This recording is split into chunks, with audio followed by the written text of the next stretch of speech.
오늘 말씀은 마가복음 11장 24절 말씀입니다.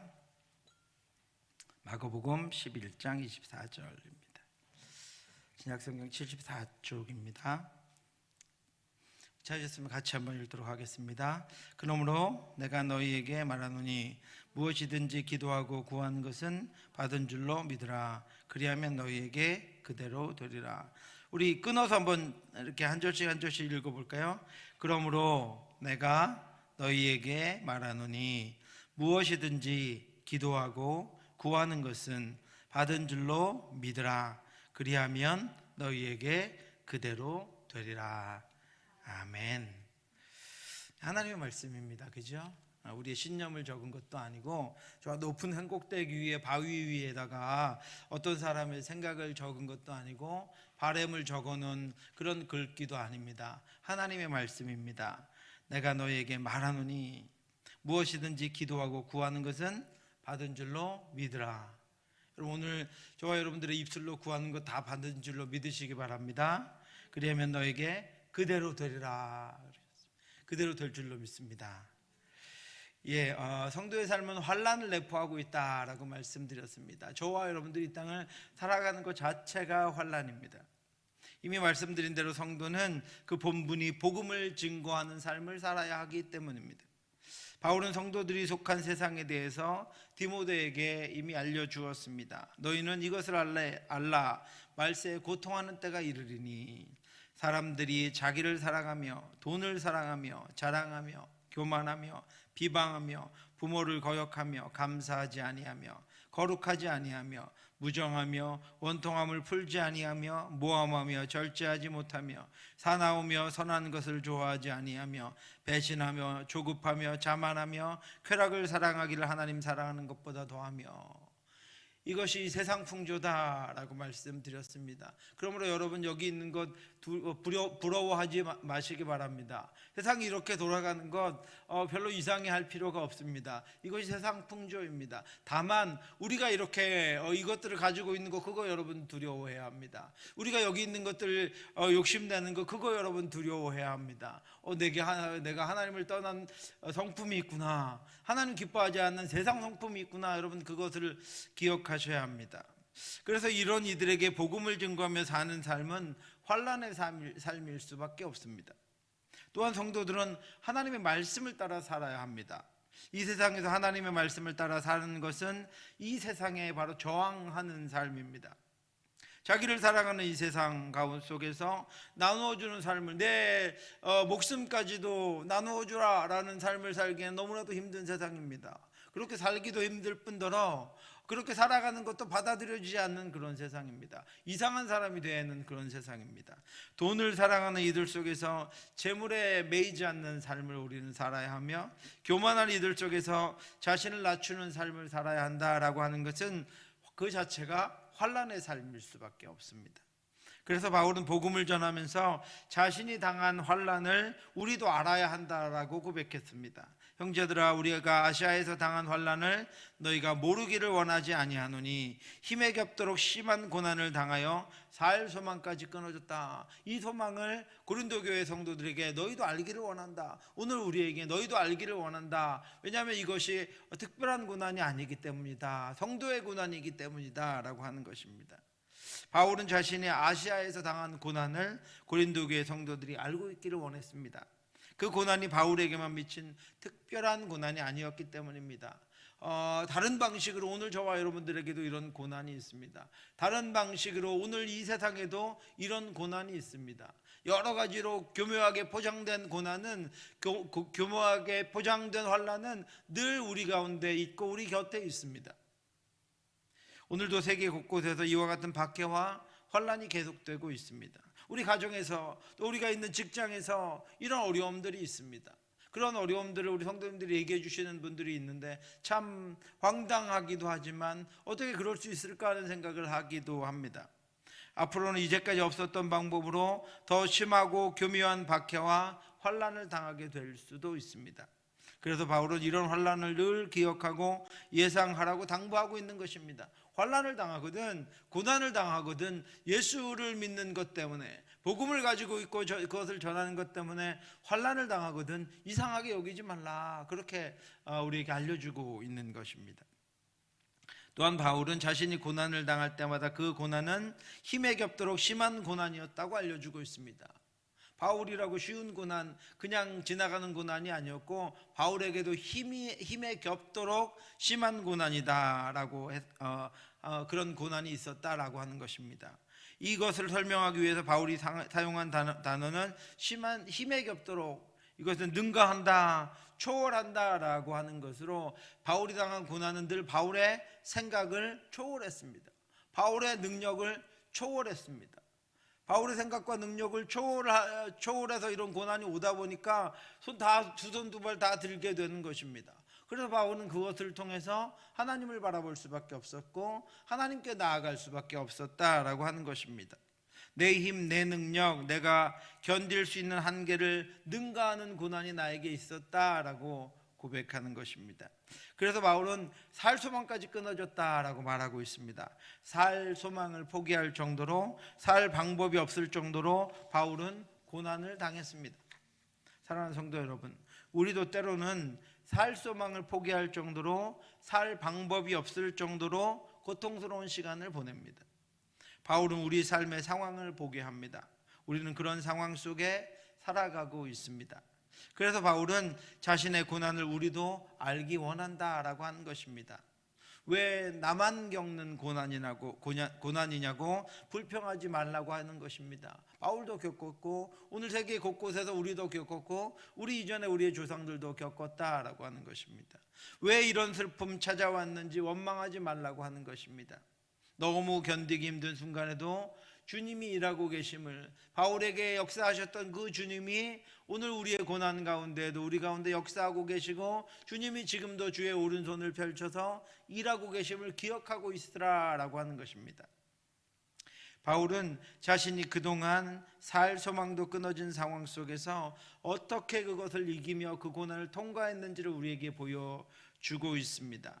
우리는 자신이 사형 선고를 받은 줄 알았으니 이는 우리로 자기를 의지하지 말고 오직 죽은 자를 다시 살리시는 하나님만 의지하게 하심이라. 이것이 바울의 고백입니다.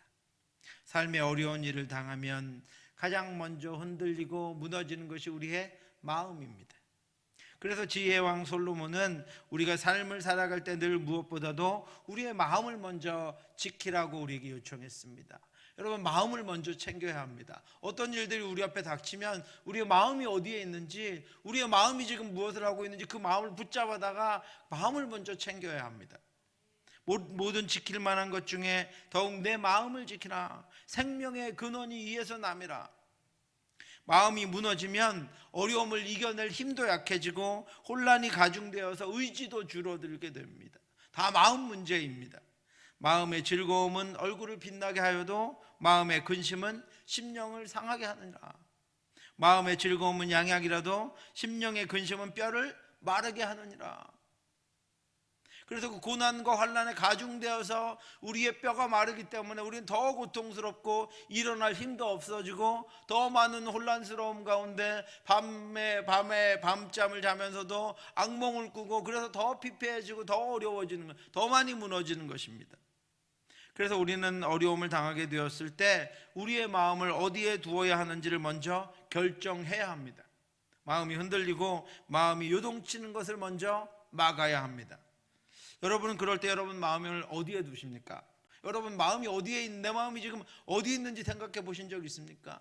고난을 당하고 어려움을 당할 때 너무 분주하게 그것을 해결하려고 하기 전에 먼저 마음을 붙들어 매야 합니다. 내 마음이 어디 있는지를 여러분 확인해 보셔야 한다라고 하는 것입니다. 마음을 아무 곳에나 달려가도록 그냥 두어서는 안 됩니다. 솔로몬은 그때 우리가 그 마음을 들고 고난의 때 달려갈 것을 우리에게 알려주었습니다. 여호와의 이름은 견고한 망대라. 의인은 그리로 달려가서 안전함을 얻느니라. 하나님을 찾는 자는 고난 때, 환난 때 자기 마음을 들고 여호와의 이름, 하나님의 전을 찾아갑니다. 하나님께로 달려갑니다. 그래서 거기서 안전함을 얻게 된다라고 하는 것입니다. 거기서 평안을 얻게 된다고 하는 거. 아까 우리 찬양했지만 환난보다 더 큰 분, 고난보다 더 큰 분, 파도보다 폭풍보다 더 큰 분, 비바람보다 더 큰 분이 우리 주님이십니다. 그러므로 그 견고한 망대를 찾아가 우리의 마음을 그 주님께 묶어놓으면, 그리고 기도하고 기대하고 기다리면 주께서 해결해 주신다라고 하는 것입니다.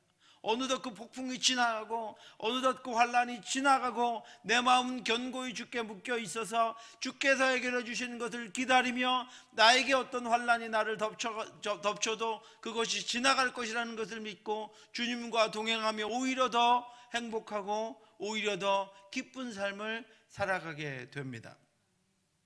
그러므로 고난의 때 우리의 마음을 아무렇게나 방치해두면 안 됩니다.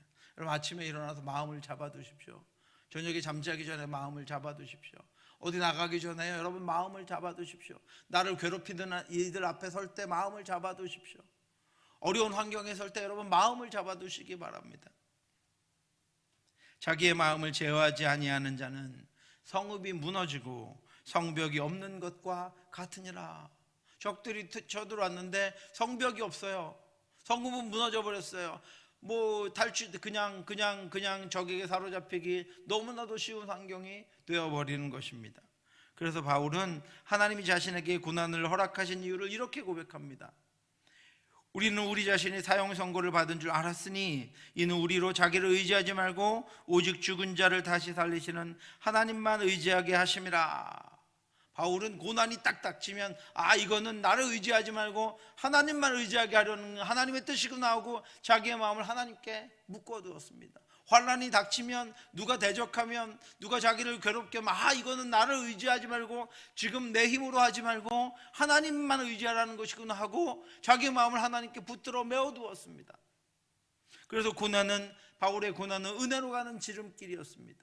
고난 옥에 갇히는 고난을 통해서 고넬료 가정이 구원을 얻는 복음의 역사가 나타나고 그 성이 하나님의 구원으로 가득 찬 역사가 나타났습니다. 만약 바울이 옥에 갇히지 않았다면 그런 일들이 일어날 수 없었습니다. 그런데 바울의 옥에 갇힘을 통해서 하나님이 그 간수와 그 성을 구원하시려는 목적을 가지고 그 일을 하셨습니다. 그래서 바울이 그 옥에서 하나님을 찬양하고 기도하며 하나님의 일하심을 기다렸을 때 하나님의 놀라운 역사가 이루어질 수 있었습니다. 고난은 우리 상황을 절벽으로 떨어뜨리고 우리 마음이 사형 선고를 받았다고 느끼게 됩니다. 죽게 되었구나. 죽을 것 같아. 그죠, 여러분? 죽을 것 같아. 그래서 살 소망을 잃습니다. 더 이상 안 되겠다고 포기하려고 합니다. 바울은 고난이 우리를 그런 상태로 만든다라고 하는 것입니다. 그만해라. 너 죽을 것 같지 않니? 그만해. 이렇게 고난이 우리를 멈추게 만듭니다. 자신이 그런 상태가 되었습니다. 고난이 자신의 능력의 범위를 넘어섰습니다. 자신의 생각의 한계를 넘어서 버렸습니다. 그래서 바울의 마음은 사형 선고를 받은 자처럼 되었습니다. 더 이상 아무것도 기도할 수 없는 상태가 되었습니다. 그런데 바울의 믿음은 거기서 피어나는 꽃을 발견합니다. 그동안은 깨닫지 못했었는데 살 소망이 끊어지고 마음이 사형 선고를 받아들이고 나니까 자신 안에 우미 돋듯 발견되는 것이 있었습니다. 이는 우리로 자신을 의지하지 말고 오직 죽은 자를 다시 살리시는 하나님만 의지하게 하심이라. 자신 안에서 믿음이 자신을 향해 이렇게 말하고 있는 것이 들립니다. 이제 우리는 더 이상 우리 자신을 의지하지 말아야 한다. 이제 우리는 죽은 자를 다시 살리시는 하나님을 의지해야 한다. 이 고난이 자신을 하나님께로 인도하는 것을 깨닫게 되었습니다. 어려움이 자신을 하나님께로 인도하는 것을 깨닫게 되었습니다. 어려움이 많이 생기면 새벽 기도에 성도들이 많이 늘어나죠. 그죠? 아닌가요? 많이 늘어납니다. 어려움이 인도하는 거예요. 고난이 인도하는 거예요. 기도하도 저도 여러분에게만 저도 그렇습니다. 어려움이 생기면 여기 엎드려서 오래 기도합니다. 할 것 같으면 그냥 내려가죠. 고난이 우리를 하나님께로 인도하는 것입니다. 이 고난의 역할입니다. 예수님도 그것을 알려주셨습니다. 몸은 죽여도 영혼은 능히 죽이지 못하는 자들을 두려워하지 말고 오직 몸과 영혼을 능히 지옥에 멸하실 수 있는 이를 두려워하라. 하나님은 참새 한 마리도 사랑하셔서 그의 섭리 가운데 보호하심을 말씀해 주셨습니다. 너희에게는 머리털까지 다 세신 바 되었나니 두려워하지 말라. 너희는 많은 참새보다 귀하니라. 그 고난 가운데 하나님께 피해서 하나님께 엎드려 있을 때 주님이 말씀해 주십니다. 너희는 참새 한 마리보다 귀하다. 하나님이 참새를 어떻게 먹이시는 줄 아니? 하나님이 참새를 얼마나 귀하게 여기시는 줄 아니? 너는 그 참새 때보다도 더 귀하다. 내가 너를 지킬 거야. 염려하지 말라. 두려워하지 말라. 하나님의 위로가 그 자리에서 임합니다. 우리가 사망 선고를 받은 마음을 들고 하나님께 나아가 하나님을 의지하면 하나님께서 우리를 건지시고 또 건지십니다. 제가 지난주에 강주에서 드렸던 말씀입니다. 그가 이같이 큰 사망에서 우리를 건지셨고 또 건지실 것이며 그 이후에도 건지시기를 그에게 바라노라. 건지셨다는 말을 3번 반복하죠. 바울은 이 말을 하려고 과거, 현재, 미래 시제를 다 사용합니다. 바울은 우리가 의지하는 하나님이 우리가 두려워하는 사망에서 그동안 우리를 건지셨다. 여러분 그렇지 않습니까? 여러분 2년 전에 이 코로나는 거의 죽음의 공포였습니다. 요즘 여러분 어떻게 하시죠? 감기래, 그죠? 몸살이래, 이 정도. 그동안 우리 인생의 수많은 고난과 어려움 가운데 정말 죽을 것 같은 이제 내 인생이 끝났구나. 여기서 끝이구나. 나는 이제 어떻게 될까? 뭐 이런 것들 다 지나왔습니다. 하나님이 우리를 그 모든 것 가운데서 건지셨고 또 지금도 건지고 계신다. 그리고 이후에도 건지실 것이다 라고 선언합니다. 어떻게 하면요? 우리의 마음을 들고 하나님만 나의 의지가 되심을 알고 하나님께 마음을 들고 나아가면 하나님께서 우리를 그동안 건지셨던 것처럼 지금도 건지고 계시고 앞으로도 건지실 것이다 라고 하는 것입니다. 바울은 이 말씀이 고난을 당했을 때 담대함이 되고 고난 중에 확신이 되고 고난에서 승리하게 되었을 때 감사가 되도록 하기 위해서 지금 고난 당하는 지금 우리가 해야 할 일은 기도하는 것이다 라고 말하고 있습니다. 하나님이 건지셨고 건지고 계시며 건지실 것이기 때문에 지금 우리가 해야 할 일은 뭐라고요? 기도다. 기도하는 일이다. 기도해야 하나님이 건져주심을 알고 감사하고 찬양할 수 있다라고 바울이 말하고 있습니다. 너희도 우리를 위하여 간구함으로 도우라. 이는 우리가 많은 사람의 기도로 얻은 은사로 말미암아 많은 사람이 우리를 위하여 감사하게 하려 함이라. 제가 여기서 기도를 부탁합니다. 그리고 어려움을 당했습니다. 그런데 제가 하나님이 그동안도 건져주셨고 지금도 건지고 계시며 앞으로도 건져주실 그 하나님께서 나를 건져주십니다. 그런데 내가 그것을 간증합니다. 내가 이런 어려움 고난이 있었는데 하나님이 건져주셨다. 그래서 제가 기도를 부탁할 때 같이 기도해 주셨던 분들은 어떻게 되죠? 기도 동역자들은 어떻게 되죠? 감사합니다. 하나님 내 기도를 들어주셨군요.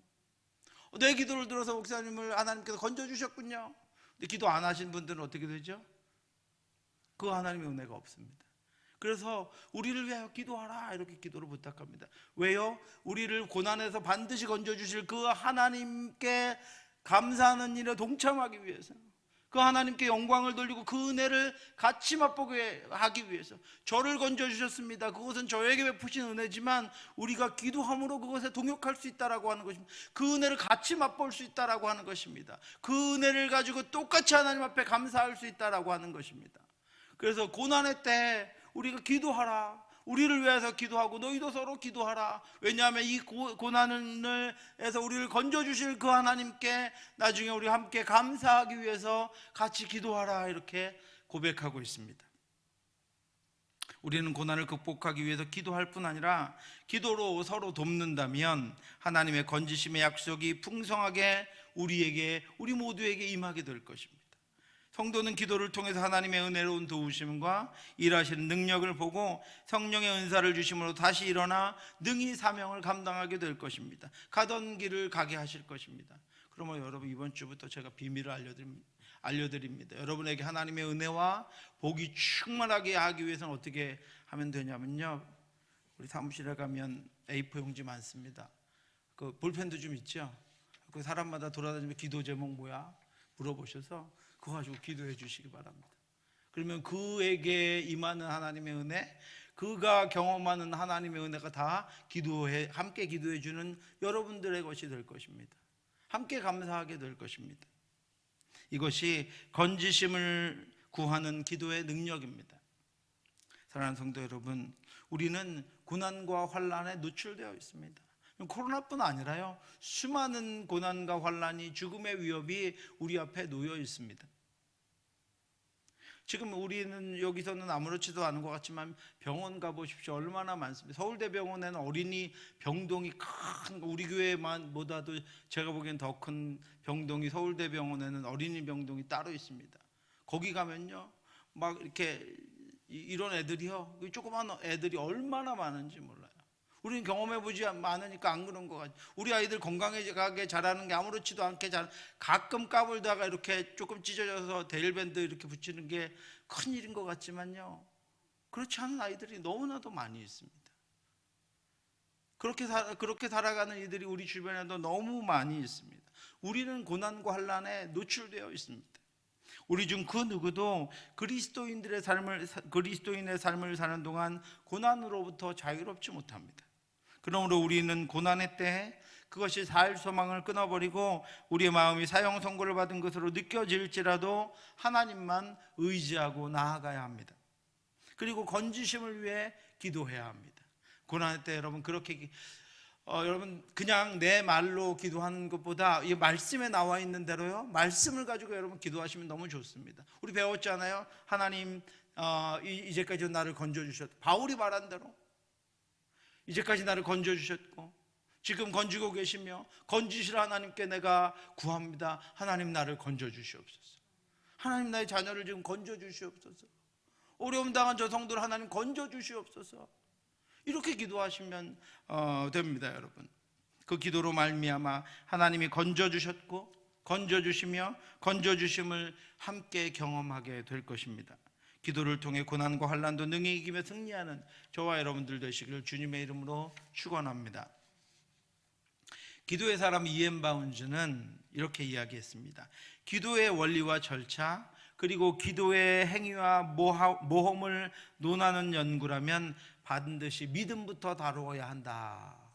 기도를 말할 때는 믿음을 말하지 않으면 안 된다라고 하는 것입니다. 기도에 대한 모든 연구에는 믿음이 전제되어야 한다라고 말하고 있는 것입니다. 그러면서 이렇게 말했습니다. 왜냐하면 눈에 보이지 않는 존재와 대화를 나누려는 사람에게 제일 먼저 요구되는 것이 바로 믿음이다라고 했습니다. 그렇죠? 우리의 기도를 받으시는 대상이신 우리 하나님은 눈에 보이지 않습니다. 우리의 기도를 받으시기만 할 뿐 아니라 응답하신 하나님은 우리 눈에 보이지 않습니다. 그러므로 우리의 믿음이 먼저 그 하나님이 살아계심을, 그 하나님이 전능하셔도 내 기도를 듣고 계심을, 그 하나님이 내 기도에 응답해 주시는 분이심을 믿지 않으면 이 대화 자체가 불가능한, 의미가 없는 거예요. 그러므로 기도하는 자에게 반드시 필요한 것은 믿음입니다. 그분이 살아계시는, 그리고 내 기도를 듣고 응답하시는 분임을 믿지 않는다면 그 기도는 아무 소용없는 기도다라고 하는 것입니다. 우리가 시편을 묵상하면서 깨닫게 되는 것이 바로 이것입니다. 여러분 잘 보시면, 제가 새벽에는 몇 번 말씀드렸는데, 시편에서 다윗은요, 자신의 망가진 상황들과 상한 심령으로 기도를 시작합니다. 그가 기도를 시작할 때 그의 기도는 절규에 가깝습니다. 그래서 많은 다윗의 시편의 이름이 비탄시, 탄식시입니다. 다윗의 시들을 여러분 한번 살펴보시기 바랍니다. 제가 몇 가지만 예를 들어 보겠습니다. 시편 2편은 어떻게 시작하냐면, 어찌하여 이방 나라들이 분노하며 민족들이 헛된 일을 꾸미는가, 어떻게 세상이 이렇습니까? 라고 탄식합니다. 시편 3편은 어떻게 시작하냐면, 여호와여 나의 대적이 어찌 그리 많은지요, 일어나 나를 치는 자가 많으니이다. 대적들에 둘러싸여 있어서 숨 쉴 수가 없습니다, 다윗이. 그래서 그렇게 탄식합니다. 시편 4편은 여호와여 나의 말에 귀를 기울이사 나의 심정을 헤아려 주셔서, 하나님 내 마음 아십니까? 내 이 답답한 마음, 상한 마음 하나님 아십니까? 나를 좀 헤아려 주시고 이렇게 단식하며 기도합니다. 시편의 시작은 여호와여 어찌하여 멀리 서시며 어찌하여 환난 때에 숨으시나이까? 하나님 내가 환난 당하고 있어 고통당하고 왜 숨으십니까? 왜 멀리 계십니까? 가까이 와서 나를 돌봐주셔야 되지 않나? 이렇게 기도하고 있습니다. 시편 22편의 단식은 예수님도 사용하셨습니다. 내 하나님이여 내 하나님이여 어찌하여 나를 버리셨나이까? 나를 멀리하여 돕지 아니하시며 내 신음소리를 듣지 아니하시나이까? 엘리 엘리 라마 사박다니. 하나님이 어찌하여 나를 버리십니까? 다윗이 이렇게 단식했습니다. 이 단식이 예수님의 십자가상에서 사용되었습니다. 그 정도로 단식했습니다. 그런데 여러분, 이런 시편이 다른 단식과 다른 것은 그렇게 기도하는 다윗에게는 믿음이 있었다라고 하는 것입니다. 그렇게 기도하는 다윗에게는 똑같은 단식의 기도를 하는데 믿음이 있었습니다. 다윗은 믿음으로 기도했습니다. 믿음으로 탄식했습니다. 맞는 말일지는 잘 여러분 이해되실지 모르지만 믿음으로 신음했습니다. 욥이요 믿음으로 자신의 생일을 저주합니다. 믿음으로 자신이 죽었으면 좋겠다고 합니다. 죽었으면 좋겠고 이것은 현실이죠. 그런데 그 안에는 믿음이 있었다는 거예요. 다윗의 탄식 시에는 믿음이 있었습니다. 다른 이들과 그래서 같은 상황, 같은 환경, 같은 처지이지만 다윗은 이 탄식을 하나님 앞에 쏟아놓으며 믿음으로 기도했습니다. 여러분 믿음으로 기도할 때 어떤 일이 생기는 줄 아십니까? 다윗의 탄식은 기도가 끝나기 전에, 그러니까 지금 기도하고 있습니다. 아직 그 일은 진행되고 있습니다. 나의 삶에서 진행되고 있고 나는 지금 엎드려 기도합니다. 그런데 다윗이 기도를 끝내놓고 그 일이 이루어지고 나서 그 다음 이야기를 하는 것이 아니라 다윗이 이 일은 진행되고 있는데 어떻게 되는지 모르는 상황 가운데 기도하는 가운데 아까 그 단식이 어떻게 바뀌냐면 아까 시편 2편에서 어찌하여 이방 나라들이 분노하며 민족들이 헛된 일을 꾸미는가 이렇게 기도했는데 그 기도가 이렇게 바뀝니다. 그의 아들에게 입맞추라. 그렇지 아니하면 진노하심으로 너희가 길에서 망하리니 그의 진노가 급하심이라 여호와께 피하는 모든 사람은 다 복이 있도다. 아까 그 탄식이 이렇게 기도 중에 이렇게 바뀝니다. 시편 3편은 아까 여호와여 나의 대적이 어찌 그리 많은지요 일어나 나를 치는 자가 많으니이다 이렇게 기도를 시작했습니다. 그런데 기도가 끝나기 전에 그의 기도는 이렇게 바뀝니다. 구원은 여호와께 있사오니 주의 복을 주의 백성에게 내리소서 셀라. 시편 4편은 이렇게 시작했습니다. 여호와여 나의 말에 귀를 기울이사 내 심정을 헤아려 주소서. 그런데 그 기도가 이렇게 바뀝니다. 내가 평안히 눕고 자기도 하리니 나를 안전하게 살게 하시는 이는 오직 여호와이시니이다. 아까 그렇게 기도한 사람 맞습니까? 내 말에 귀를 기울이사 내 심정을 헤아려 주셔서 이렇게 기도한 사람 맞습니까? 그 기도 중에 그렇게 바뀐 거예요. 내가 평안히 눕고 자기도 하리니 나를 안전하게 살게 하시는 이는 오직 여호와시니이다.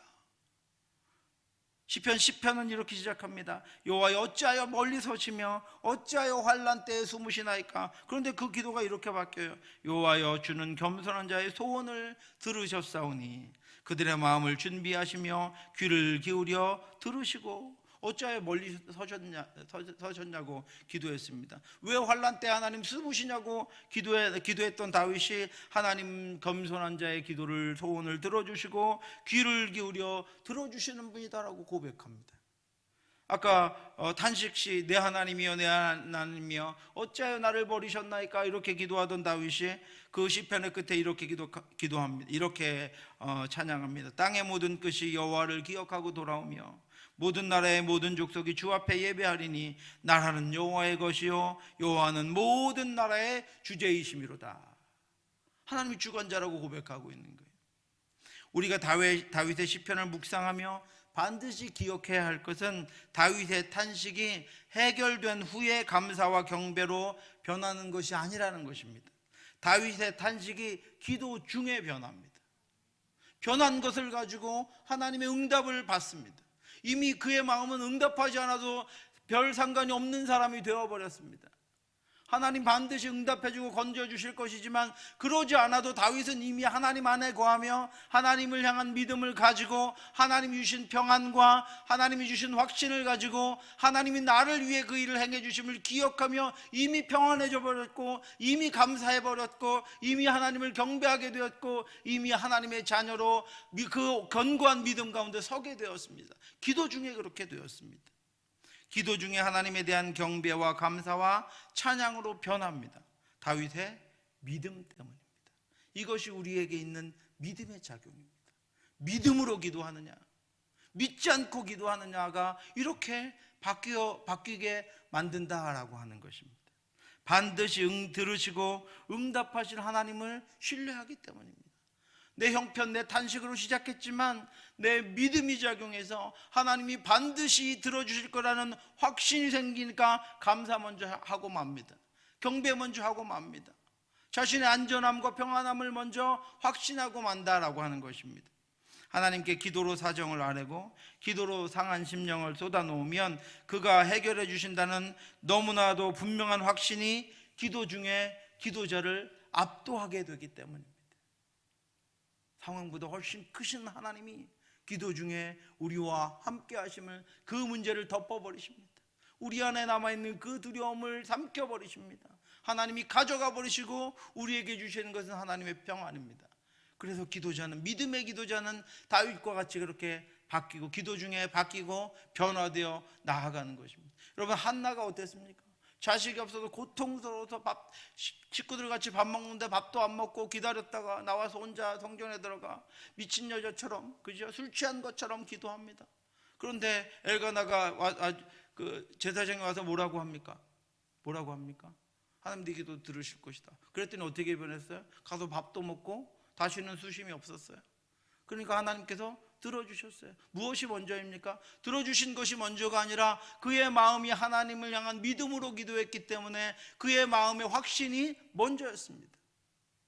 탄식으로 시작했는데, 불안함 때문에 기도했는데, 두려움 때문에 눈물로 기도했는데, 기도 중에 믿음이 작용해서 보이지 않는 하나님이 보입니다. 보이지 않는 하나님이 일으키십니다. 보이지 않는 하나님이 깨닫게 하십니다. 보이지 않는 하나님의 손이 일하심을 확인합니다. 처음에 고난이 있을 때는 고난이 나를 덮어서 하나님이 보이지 않았는데 믿음으로 기도하니까 보이지 않던 하나님이 보이고 보이던 고난이 안 보이는 것입니다. 그래서 바람이나 소원과 기도는 다른 것입니다. 기도자에게는 믿음이 필요합니다. 믿음은 기도자의 조건입니다. 사랑하는 성도 여러분, 믿음으로 기도하시기 바랍니다. 믿음이 없이는 다윗의 기쁨을 맛볼 수 없고 믿음이 없이는 다윗의 경배와 찬양도 올려드릴 수 없습니다. 믿음이 없이는 보이지 않는 하나님을 볼 수 없습니다. 믿음으로 기도하는 저와 여러분들의 탄식과 눈물과 고통이 변하여 감사가 되고 찬송이 되고 경배가 되길 주님의 이름으로 축원합니다. 오늘 우리 한 절 말씀 읽었습니다. 예수님이 이 말씀의 배경은 이렇습니다. 예수님이 제자들과 함께 예루살렘으로 가시는 중에 배가 고팠습니다. 그런데 멀리서 잎이 풍성한 무화과 나무 한 그루가 보였습니다. 그 정도 풍성한 잎을 가진 무화과 나무라면 조금의 배고픔을 가시게 할 수 있으리라고 생각하신 예수님은 무화과 나무 있는 곳으로 가까이 가셨습니다. 멀리서 잎사귀가 있는 한 무화과 나무를 보시고 혹 그 나무에 무엇이 있을까요? 가셨더니 가서 보신즉 잎사귀 외에 아무것도 없더라. 이는 무화과의 때가 아님이라.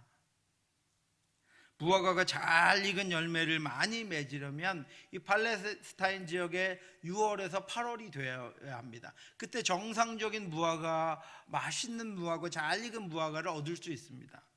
그러나 3월이나 4월 중부터 잎사귀가 생기기 시작하기 전에 덜 익었지만 먹을 수 있는 처음 열매들이, 무화과 열매들이 열립니다. 그리고 나서 잎이 열립니다. 예수님이 보신 무화과 나무는 잎이 너무나도 풍성해서 그 3, 4월경에 처음 맺힌, 아직은 그렇게 완전히 익지 않았지만 그래도 배고픔을 좀 가시게 할 무화과 처음 익은 열매들이 있어야 했습니다. 그런데 그 나무에는 아무것도 없었습니다. 그래서 예수님은 그 나무를 저주하셔서 이후로는 아무것도 열리지 못하도록 하시고 그 열매 없는 무화과 나무를 이스라엘 백성들에 비유하셨습니다. 아침에 보니까 그 나무가 완전히 말라버린 것을 베드로가 보고 예수님에게 무화과 나무가 말라버렸다고 말씀드렸습니다. 그때 예수님이 이렇게 말씀하셨습니다. 예수께서 그들에게 대답하여 이르시되 하나님을 믿으라. 예수 그리스도의 제자가 되었다는 것은, 우리에게 믿음이 있다라고 하는 것은 풍성한 잎을 가지고 있다는 것을 말하는 것이 아닙니다. 많은 지식이나 언변이나 예수님과 함께 있었던 시간이나 교회를 오래 다닌 시간이나 예수에 대해 얼마나 많은 것을 알고 있는지를 말하는 것이 아닙니다. 예수 그리스도의 제자가 되었다는 것은, 우리에게 믿음이 있다라고 하는 것은 그 우리의 삶에 예수 그리스도가 말씀하신 삶의 열매가 얼마나 풍성하게 열려 있느냐 하는 것입니다. 이와 같이 좋은 나무마다 아름다운 열매를 맺고 못된 나무가 나쁜 열매를 맺나니 좋은 나무가 나쁜 열매를 맺을 수 없고 못된 나무가 아름다운 열매를 맺을 수 없느니라. 아름다운 열매를 맺지 아니하는 나무마다 찍혀 불에 던지느니라. 이러므로 그들의 열매로 그들을 알리라. 믿음이 있는 이들에게서 보여져야 하는 것은 무성한 잎이 아니라 성령의 열매입니다. 그러므로 회개에 합당한 열매를 맺고, 오직 성령의 열매는 사랑과 희락과 화평과 오래 참음과 자비와 양선과 충성과 온유와 절제니 이 같은 것을 금지할 법이 없느니라. 빛의 열매는 모든 착함과 의로움과 진실함에 있느니라. 예수 그리스도로 말미암아 의의 열매가 가득하여 하나님의 영광과 찬송이 되기를 원하노라. 모두가 믿는 자의 열매입니다. 믿는 그리스도인들의 열매입니다. 우리는 믿음으로 수많은 열매를 얻습니다. 삶의 열매가 맺히고 성령의 열매가 맺힙니다. 예수님은 믿음이 하는 일을 제자들에게 알려주십니다. 내가 진실로 너희에게 이르노니 누구든지 이 산더러 들리어 바다에 던지라 하여 그 말하는 것이 이루어진 줄 믿고 마음에 의심하지 아니하면 그대로 되리라. 우리는 예수님의 이 말씀이 비유라고 생각합니다. 그러나 많은 믿음의 사람들은 이 말씀이 비유가 아니라 실제임을 증거했습니다. 전능하신 하나님은 산도 옮기고 바다도 옮길 능력이 있는 분입니다. 저와 여러분들의 하나님이 그렇습니다. 산과 바다만 아니라 이 지구와 천체를 옮기실 수 있는 능력이 있는 분이 바로 우리의 하나님입니다. 그렇게 하실 수 있는 분은 오직 하나님 한 분뿐입니다. 믿음이 그런데 그 하나님을 움직입니다. 하나님은 만물을 움직이시는 분이신데 그 하나님을 움직이는 것은 우리의 믿음입니다. 그 하나님이 일하게 할 수 있습니다.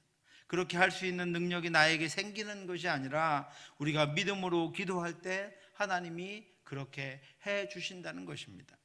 그러므로 믿음은 하나님의 능력이 이 땅에 이루어지는 것을 확신하는 것입니다. 그런데 그렇게 하기 위해서는 믿음으로 기도해야 합니다. 그러므로 너희에게 말하노니 무엇이든지 기도하고 구하는 것은 받은 줄로 믿으라. 그리하면 너희에게 그대로 되리라. 우리는 기도를 통해서 그것을 얻습니다. 우리는 기도를 통해서 믿음으로 구하는 것을 얻습니다. 예수님은 그것을 주시는 분이 하나님이시기에 무엇이든지 구하라고 하십니다. 그것을 들어주시는 분이 하나님이 아니라면 아마 예수님이 거기에 여러 가지 조건을 달아 이런 것들은 못 들어주시고 이런 것들은 안 돼, 이런 것들은 몇 시부터 몇 시까지 구해, 이렇게 했을 것입니다. 그런데 우리의 기도를 들어주시는 분이 전능하신 하나님이시기에 예수님은 무엇이든지 구하라 라고 말씀하고 있습니다. 하나님은 할 수 없는 것이 없습니다. 주실 수 없는 것이 없습니다. 불가능한 것이 없습니다. 예수님은 기도하고 구하는 것은 받은 줄로 믿으라고 하십니다. 하나님은 우리의 기도를 들으시는 분이기 때문입니다. 예수님은 받을 줄로 믿으라라고 하지 않고 받은 줄로 믿으라라고 말씀하셨습니다. 주실 것이기 때문입니다. 그래서 다윗은 받은 줄로 알고 기도 중에 감사하고 받은 줄로 알고 기도 중에 경배합니다. 받은 줄로 알고 탄식도 눈물도 멈추고 받은 줄로 알고 기뻐하며 찬양합니다. 사랑하는 성도 여러분, 기도자의 조건은 믿음에 있습니다. 믿음으로 하지 않는 기도는 열매 없는 입만 무성한 무화과 나무의 기도입니다. 내가 기도했다는 자기 만족, 내가 기도 많이 했다는 자기 자랑, 내가 기도한다는 자기의 종교의식이라는 입만 무성할 뿐입니다. 믿음의 기도를 하나님께 올려드림으로 삶의 열매, 성령의 열매, 은혜의 열매가 가득하길 바랍니다. 저와 여러분도 다윗과 같이 기도 중에 믿음으로 받았음을 확신하고 기도가 감사와 경배와 찬양으로 바뀌는 은혜가 있기를 주님의 이름으로 축원합니다. 반드시 믿음으로 기도해서 기도 중에 하나님이 그대로 되리라, 무엇이든지 구하면 그대로 되리라라고 하는 말씀이 내 기도를 통해 이루어질 것을 믿고 기도 중에 감사하고 기도 중에 찬양하고 기도 중에 확신이 들고 기도 중에 평안하고 기도 중에 담대해질 수 있는 저와 여러분들이 될 수 있기를 주님의 이름으로 축원합니다. 기도하겠습니다. 하나님 아버지, 은혜를 감사합니다. 우리가 우리의 기도에 믿음을 더할 수 있도록 인도해 주시옵소서. 믿음으로 기도할 수 있도록 인도해 주시옵소서. 주여 하나님, 믿음으로 기도하는 우리 가운데 하나님께서 아버지 열매를 더하여 주시어서 믿음으로 구하여 하나님께서 주시는 것들을 받아 그 열매들이 우리 가운데 나타날 수 있도록 인도하여 주시옵소서. 입만 무성한 저희가 되지 않도록 인도하여 주시옵시고 오직 간구함으로, 믿고 간구함으로 하나님 주시는 은혜의 열매, 성령의 열매, 사랑의 열매로 충만한 저희들이 되어서 아버지 날마다 하나님 주신 것들을 받아 감당하는 저희들의 삶이 될 수 있도록 역사해 주시옵소서. 모든 말씀 예수님 이름으로 기도드렸사옵나이다. 아멘.